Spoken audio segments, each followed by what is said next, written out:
আজি বিশ্ব ঘৰচিৰিকা দিৱস 2010 চনৰ 20 মাৰ্চৰ পৰাই ঘৰচিৰিকা দিৱস অনুষ্ঠিত হৈ আহিছে আৰু যি সময়ত আচলতে বিজ্ঞান প্ৰযুক্তিবিদ্যাৰ দোপতদোপে উন্নয়ন হৈছে, যি সময়ত ঔদ্যোগিকৰণ হৈছে, সেই সময়ত কিন্তু বিজ্ঞান প্ৰযুক্তিবিদ্যাৰ দোপতদোপে আগবঢ়াৰ লগে লগে এতিয়া ঘৰচিৰিকাৰ সংখ্যাও কিন্তু কমি যোৱা যেন অনুভৱ হৈছে আৰু সেয়েহে 2010 চনৰ 20 মাৰ্চৰ পৰাই বিশ্বৰ কেইবাটাও বন্যপ্ৰাণী সংৰক্ষণ সমিতিৰ উদ্যোগত আচলতে এই ঘৰচিৰিকা সংৰক্ষণৰ এক সজাগতা সৃষ্টিৰ বাবে ঘৰচিৰিকা দিৱস অনুষ্ঠিত কৰি অহা হৈছে আৰু আমি আশা কৰিছোঁ ঘৰচিৰিকা সংৰক্ষণৰ কাৰণে জনসাধাৰণে যাতে এই ঘৰচিৰিকা দিৱস বিশ্ব ঘৰচিৰিকা দিৱসৰ দিনটোৰ পৰাই পণ লওক, সেই কথা আমি কামনা কৰিছোঁ। তাৰ লগে লগে এটা কথা ক'ব বিচাৰিছোঁ, পুৰণা সময়ত আচলতে আগৰ দিনত যিসমূহ খেৰীঘৰ আছিল, খেৰীঘৰবিলাকত ঘৰচিৰিকাই বাস কৰিছিল।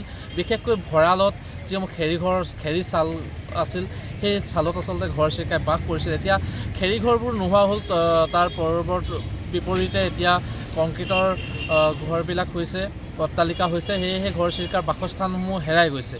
ইয়াৰ পৰিপ্ৰেক্ষিততে আচলতে ঘৰচিৰিকাৰো যেনেধৰণৰ সংখ্যা আচলতে প্ৰজনন ক্ষমতা, সেই প্ৰজনন ক্ষমতাও কমি গৈছে। বিশেষকৈ মোবাইল টাৱাৰ বা তেনেধৰণৰ ছেটেলাইটৰ যিবোৰ বিকিৰণ ঘটে, সেইবিলাকৰ কাৰণে আচলতে ঘৰচিৰিকাৰ প্ৰজনন ক্ষমতা কমি গৈছে।